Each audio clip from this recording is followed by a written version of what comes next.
त्रिवेणी झा और बेटे अचल झा की आत्महत्या के मामले को लेकर आज जोरदार हंगामा हुआ। परिजनों ने उनके शवों को रखकर मुरार के बारादरी चौराहे पर जाम लगा दिया। परिजन आरोपी पर हत्या का केस दर्ज कर आरोपी का मकान तोड़ने की मांग भी कर रहे हैं। प्रॉपर्टी डीलर ने अपने परिवार के साथ कल जान दे दी थी। पुलिस ने सुसाइड नोट भी बरामद किया, जिसमें प्रॉपर्टी डीलर ने देवेंद्र पाठक नाम के शख्स का जिक्र भी किया। प्रॉपर्टी डीलर ने सुसाइड नोट में बेटे की मौत का जिम्मेदार देवेंद्र को बताया और लिखा कि यह कोई आत्महत्या नहीं है। उसमें लिखा गया है कि इन्होंने उनके बेटे को बहुत परेशान किया है, जिसकी वजह से उन्होंने ये आत्मघाती कदम उठाया। देवेंद्र को कड़ी सजा देने की मांग भी की गई। बताया जा रहा है कि घटना के बाद से देवेंद्र फरार है।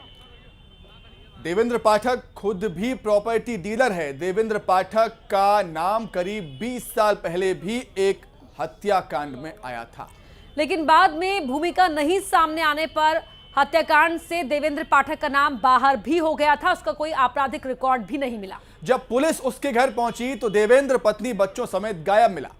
घटना से मृतक प्रॉपर्टी डीलर के परिजनों में आक्रोश है। वो आरोपी की गिरफ्तारी की मांग कर रहे हैं।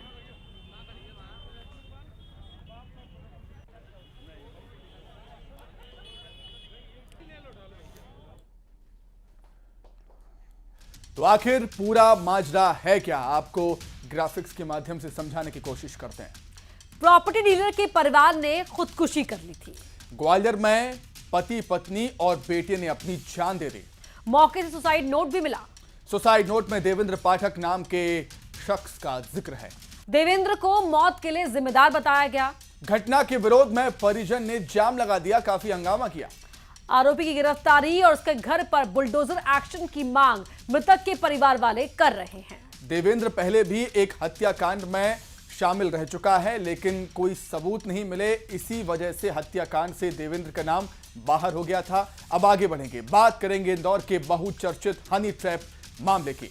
इस मामले में सोमवार को जिला कोर्ट में सुनवाई हुई। एसआईटी के नए चीफ आदर्श कटियार के ट्रेनिंग पर होने की वजह से कमलनाथ के पेन ड्राइव वाले बयान से जुड़ा जवाब पेश नहीं हो पाया। अगली सुनवाई 10 फरवरी को होगी। मामले की सुनवाई के दौरान सरकारी वकील ने कहा कि कमलनाथ जांच में सपोर्ट नहीं कर रहे।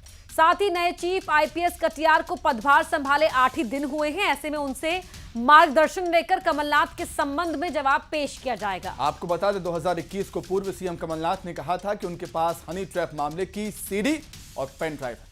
इस पर कोर्ट में आपत्ति जताते हुए आरोपियों में से एक ने पूछा था कि उनके पास पेन ड्राइव और सीडी कहां से आई और किसने दी। इसका खुलासा होना चाहिए। कमलनाथ से सीडी जब्त करने के लिए एसआईटी ने नोटिस भी जारी किया था। 2019 में हनी ट्रैप मामला सामने आया था। नगर निगम इंदौर के तत्कालीन चीफ इंजीनियर हरभजन सिंह को कुछ लड़कियों ने अश्लील वीडियो के नाम पर ब्लैकमेल किया था। 3 करोड़ रुपए की मांग की गई थी। हरभजन सिंह ने इसकी पलासिया थाने में शिकायत दर्ज कराई थी। पुलिस ने मामले में 6 महिलाओं समेत 8 को आरोपी बनाया था। आरोपियों की गिरफ्तारी भी की गई थी, लेकिन बाद में उन्हें जमानत भी मिल गई।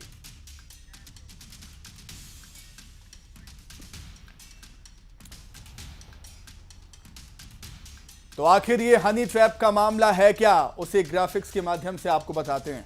मध्य प्रदेश का सबसे बड़ा सेक्स स्कैंडल 2019 में सामने आया था, ये हनी ट्रैप कांड। और इसमें 10 से ज्यादा नेताओं के कथित सेक्स वीडियो भी वायरल हो गए थे सोशल मीडिया पर। 20 से ज्यादा आईएएस आईपीएस ऑफिसर्स के नाम भी इसमें सामने आए थे। ऑफिसर ही नहीं, कई रसूखदार व्यापारियों के भी कथित वीडियो इसमें शामिल थे। कमलनाथ सरकार थी उस समय जब यह मामला सामने आया था। अब आपको बताते हैं कि कैसे खुला था हनी ट्रैप कांड, वो भी ग्राफिक्स के माध्यम से समझिएगा। इंदौर नगर निगम के इंजीनियर ने शिकायत दर्ज कराई थी। हरभजन सिंह ने की थी ब्लैकमेलिंग की शिकायत। जांच के बाद खुली हनी ट्रैप की परतें और कई रसूखदार महिलाएं भी हनी ट्रैप में शामिल थी। जांच आगे बढ़ती गई। पुलिस ने 5 महिलाओं को हिरासत में भी लिया था। 2020 में बाकायदा इसके लिए एसआईटी बनाई गई थी। एडीजी इंटेलिजेंस आदर्श कटियार हैं एसआईटी के प्रमुख। एक बार फिर से अब हनी ट्रैप का जिन सामने आ गया है, बाहर आ गया है। दावे पर भी सुनवाई हुई। कमलनाथ ने अपने पास सीडी होने का दावा किया। गोविंद सिंह भी कर चुके हैं सीडी का दावा, लेकिन अभी तक वो सीडी सामने नहीं आ पाई है। दावे के बाद एसआईटी ने जारी किया था नोटिस। हनी ट्रैप की सीडी और पेन ड्राइव कमलनाथ तक कैसे पहुंची, एक बड़ा सवाल। एसआईटी को इसी मामले में जवाब पेश करना है। चलिए आगे बढ़ेंगे। अब बड़ी खबर, गृह मंत्रालय ने एसआईएमआई पर, सिमी पर बैन लगा दिया है, बैन बढ़ा दिया है, माफ कीजिएगा। तो गृह मंत्रालय ने सिमी पर बैन बढ़ा दिया है। अगले 5 साल के लिए सिमी पर बैन बढ़ाया गया है। गृह मंत्री अमित शाह ने एक्स पर पोस्ट करके इस बात की जानकारी दी। इस वक्त की बड़ी खबर, सिमी आतंकवादी संगठन जिसे कहा जाता है, गृह मंत्रालय की तरफ से सिमी पर बैन बढ़ा दिया गया है। अगले 5 साल के लिए सिमी पर बैन बढ़ाया गया है। गृह मंत्री अमित शाह ने ट्वीट कर इस बात की जानकारी दी। तो बड़ी खबर आपको बता रहे हैं, सिमी पर जो प्रतिबंध लगाया गया था उस प्रतिबंध को अगले 5 सालों के लिए बढ़ा दिया गया है। सोशल मीडिया प्लेटफॉर्म एक्स पर गृह मंत्री अमित शाह ने इस बात की जानकारी खुद पोस्ट करके दी है कि सिमी पर प्रतिबंध को और आगे बढ़ा दिया गया है। तो सिमी इस संगठन के जरिए लगातार धर्मविशेष के युवकों को भटकाने, उनको भड़काऊ सामग्री उपलब्ध कराकर अपने मकसद के लिए इस्तेमाल करने के आरोप लगते रहे हैं। और देश की अखंडता को देखते हुए, सुरक्षा को देखते हुए सिमी पर प्रतिबंध लगाया गया था। इस प्रतिबंध को अब अगले 5 सालों के लिए और बढ़ा दिया गया है। तो बिल्कुल उस समय ऐसे कई आतंकवादी संगठन थे जिस पर बैन लगाया गया था भारत सरकार की तरफ से, गृह मंत्रालय की तरफ से। और अब एक और बड़ा आदेश या जानकारी हम इसे कहेंगे कि गृह मंत्रालय ने सिमी पर बैन बढ़ा दिया है आने वाले 5 साल के लिए। चलिए खबरों के सिलसिले को आगे बढ़ाते हैं। तो सुमित, 5,000 रुपए महंगाई के इस दौर में क्या कीमत है? बिल्कुल कोई भी कीमत नहीं है। अगर बात करें एमपी की, तो इतने रुपए में यहाँ एक इंसान मिल जाता है। जी हाँ, सही सुन रहे हैं आप। मंडला में आया है मानव तस्करी का ऐसा ही हैरान कर देने वाला मामला। महज 5,000 रुपये में यहाँ की बेटियों का सौदा किया जा रहा है। पुलिस ने ऐसे एक ह्यूमन ट्रैफिकिंग गैंग का पर्दाफाश किया और जो खुलासे हुए हैं वो आपके होश उड़ाकर रख देंगे।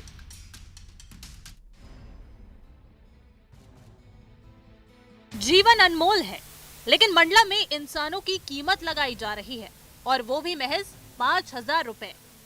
जी हाँ, महज 5,000 रुपए और यहाँ इंसानों का सौदा किया जा रहा है। मामला ह्यूमन ट्रैफिकिंग का है। एमपी में ह्यूमन ट्रैफिकिंग के मामले यूं तो अक्सर सामने आते हैं, लेकिन मंडला से जो घटना सामने आई है वो हैरान कर देने वाली है। यहाँ काम का लालच देकर मानव तस्करों ने लड़कियों को उत्तर प्रदेश के आगरा में 5,000 रुपए में बेच दिया। लड़कियों से वहाँ घरेलू कामकाज तो करवाया ही जाता था, साथ ही उनका दैहिक शोषण भी किया जाता था। पुलिस ने जब मामले की जांच शुरू की तो मानव तस्करी के इस खेल का खुलासा हुआ। पुलिस को लगातार इस प्रकार की शिकायतें प्राप्त हो रही थी। मंडला और उसके आसपास के ग्रामीण क्षेत्र की जो लड़कियां हैं वो लगातार बाहर जाने की शिकायतें थी कि उनको बंधुआ मजदूरी में लगाया जा रहा है। एसपी सर के द्वारा इसके लिए एक टीम गठित की गई जो पर्टिकुलर जांच कर रही थी कि ऐसे कौन लोग हैं जो इस प्रकार से जो नेक्सस चला रहे हैं। इसी बीच एक महिला जो थी बमनी थाना क्षेत्र की, वो पुलिस के संपर्क में आई। उसके द्वारा शिकायत की गई कि उसकी बच्चियां, जो कि 2 बच्चियों का बताया कि वो लोग मंडला में काम करने के लिए लेके गए थे और यहाँ से उनके बाद कोई संपर्क नहीं हो पा रहा है। उस महिला के पास ये जानकारी थी कि उसको कौन महिला के माध्यम से गई थी। तो जब हमें उस संदेही महिला के बारे में जानकारी मिली, उसी के लिए हमने जांच की, उसको पकड़ा गया, उसको पूछताछ की गई तो उसने स्वीकार किया गया कि वो 2 लड़कियों को यहाँ से लेके गई थी मंडला से आगरा। पुलिस ने महिला समेत 3 आरोपियों को गिरफ्तार किया है। आरोपियों ने पूछताछ में 8 लड़कियों को बेचना स्वीकार भी किया। पुलिस ने 5 लड़कियों को बरामद कर परिजनों को सौंप दिया है। पुलिस के मुताबिक एक लड़की मानव तस्करों के चंगुल से छूटकर अपने घर पहुंची थी और उसने अपने परिजनों को पूरी आप बीती सुनाई, जिसके बाद पुलिस को स्थानीय आरोपियों की जानकारी दी और पुलिस ने आगरा पहुंचकर अन्य पीड़ित लड़कियों को बरामद किया। आगरा में कहाँ वो लेके गया था? तो आगरा में जो उसने बताया कि एक अन्य आरोपी था जिसके पास वो लोग ले जाते हैं लड़कियों को और वहाँ पर उसको कुछ पैसों के लिए लगभग 5,000 रुपये वो देते हैं और वो अपनी लड़कियों को जो है वहाँ पर सौंप के आ जाते हैं। उसके बाद उन लोगों का उनसे संपर्क टूट जाता है। वो लड़कियों को कहाँ लेके जाते हैं उनको जानकारी नहीं होती है। पुलिस के द्वारा जो आगरा में आरोपी था, इन दोनों आरोपियों के माध्यम से उसको पकड़ा गया, उससे पूछताछ की गई और उसके जो तहत है 5 लड़कियों को दस्तयाब किया गया। इस प्रकार से टोटल हमारे पास जो लड़कियां अभी हम लोगों ने दस्तयाब कर ली है वो 8 लड़कियां हैं। इसमें स्थानीय 2 आरोपी हैं जो अभी जांच में और विवेचना में पाए गए। एक महिला आरोपी है और एक पुरुष आरोपी है, और इनके द्वारा जो है आगरा के एक आरोपी के जो है ये लोग उसको सौंपते हैं। उसके माध्यम से ये लोग देश के अलग अलग जगह पर जो है इस प्रकार से लड़कियों को सप्लाई करते हैं। ह्यूमन ट्रैफिकिंग गैंग की महिला आरोपी मोहगांव थाना क्षेत्र की रहने वाली है। ये ग्रामीण क्षेत्रों से लड़कियों को बहला फुसलाकर रोजगार का लालच देकर मंडला लाती थी, जहां से आगरा में सोनू खान नाम के शख्स को 5,000 रुपए में बेच दिया जाता था। पुलिस ने इस गिरोह का भंडाफोड़ कर दिया है। आरोपियों को गिरफ्तार भी कर लिया गया है। पुलिस के लिए ये बड़ी सफलता है, लेकिन सवाल है कि आखिर एमपी में मानव तस्करी की घटनाओं पर लगाम क्यों नहीं लगाया जा रहा है। मंडला से न्यूज़ 18 के लिए कृष्णा साहू की रिपोर्ट।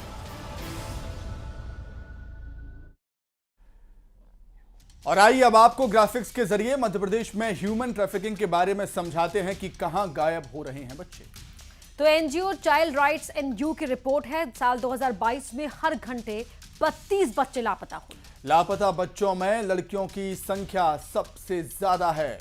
इंदौर, भोपाल, धार ये वो शहर जहां से ज्यादा मामले सामने आए हैं। और आपने रिपोर्ट देखी होगी कि महज 5,000 रुपये में यहां पर बच्चियों का सौदा किया जा रहा था। चलिए आगे बढ़ेंगे, बात करते हैं एक और गंभीर खबर की। डिंडौरी की शहपुरा एसडीएम निशा नापित शर्मा की मौत के मामले में एक बहुत बड़ा खुलासा हुआ है। महिला एसडीएम की हत्या किसी और ने नहीं बल्कि एसडीएम के ही पति मनीष शर्मा ने की थी। बालाघाट रेंज के डीआईजी मुकेश कुमार श्रीवास्तव ने खुलासा करते हुए ये जानकारी दी है। वो बताते हैं कि तकिए से मुंह और नाक दबाकर मनीष शर्मा ने एसडीएम निशा नापित की हत्या की। आपको बता दें कल निशा नापित शर्मा की संदिग्ध परिस्थितियों में मौत हो गई थी। एसडीएम की बड़ी बहन ने पति मनीष शर्मा पर हत्या करने के आरोप लगाए थे। बड़ी बहन ने मनीष शर्मा पर मानसिक और शारीरिक प्रताड़ना के आरोप भी लगाए, जिसके बाद पुलिस ने मामले की जांच की और आरोप सही पाए गए। पति ने ही एसडीएम पत्नी की जान ली। शर्मा जो ग्वालियर के निवासी हैं, इनसे 2020 में मंडला में गायत्री मंदिर से उन्होंने शादी की थी। बाद में उनका पारिवारिक जीवन बड़ा तनावपूर्ण रहा है और ये जो मनीष शर्मा उनको परेशान भी करता था और साथ में उनकी जो सर्विस बुक में है बैंक अकाउंट वगैरह में अपना नाम ही दर्ज कराना चाहता था। क्योंकि मैडम को उस पर अभी भरोसा भी नहीं था, इस कारण से वो डिनाइड करती रही। इन्हीं सब परिस्थितियों के कारण अभी कुछ दिन पहले ही व्यक्ति यहाँ पर आया था मैडम के आवास में। क्योंकि उनका पति है तो आना जाना उनका लगा रहता है। और बाद में फिर उसने किसी बात पे बहस होने के बाद उन्होंने तकिए से उनकी गला दबा के तकिया मुंह पे रख के उनके सांस रोक दी, जिससे उनकी मृत्यु हो गई। बाद में उसने जो भी तकिया है, बेडशीट है, अन्य जो भी कपड़े थे उसको वॉशिंग मशीन में धोकर साक्ष्य मिटाने का भरपूर प्रयास किया। लेकिन पुलिस ने, एफएसएल की टीम ने और एसपी साहब चूँकि खुद ही वहाँ पर पूरी सब चीज़ों को लीड करते रहे, तो ये सब चीज़ें वो नष्ट नहीं कर पाया और हमारे पास पर्याप्त एविडेंस है।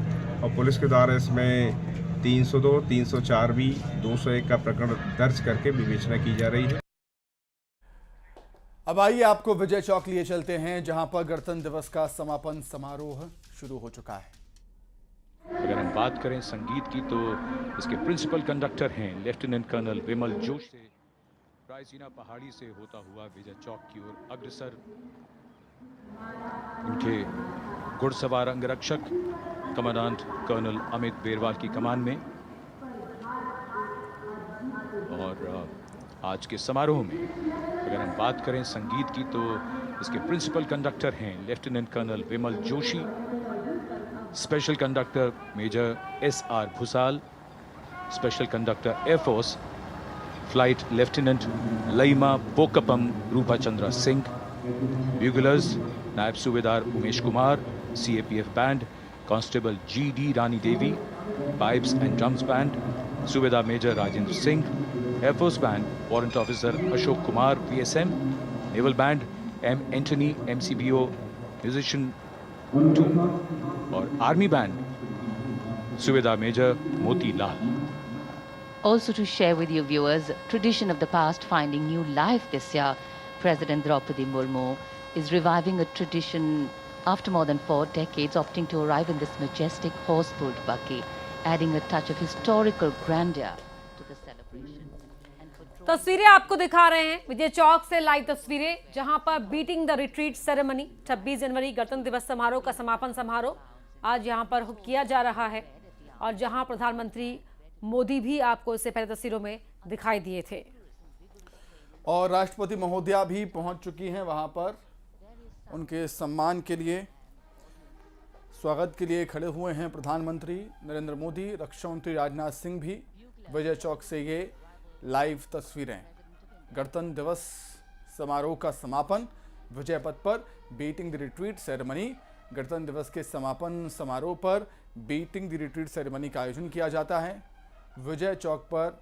विजय गाथा, तो बीटिंग द रिट्रीट समारोह 75वें गणतंत्र दिवस समारोह का ये समापन समारोह है, समापन होगा और इसकी शुरुआत 1950 के दशक में ही हुई थी और आज 31 भारतीय दिनों का गवाह भी बनेगा ऐतिहासिक विजय चौक।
विजय चौक पर आगमन हो रहा है तीनों सेनाओं की सर्वोच्च कमांडर, देश की प्रथम नागरिक, भारत की माननीय राष्ट्रपति श्रीमती द्रौपदी मुर्मू का।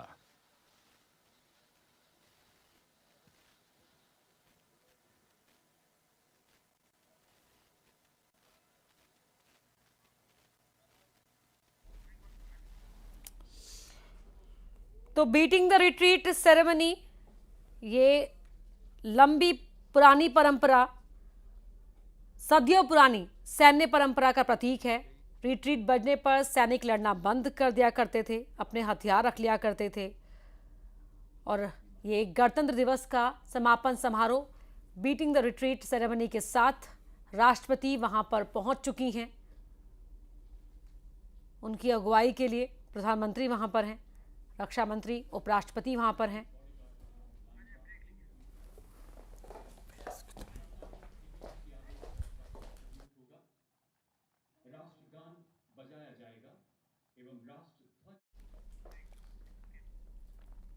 तो फिलहाल यहां पर रुकेंगे बहुत छोटे से ब्रेक के लिए।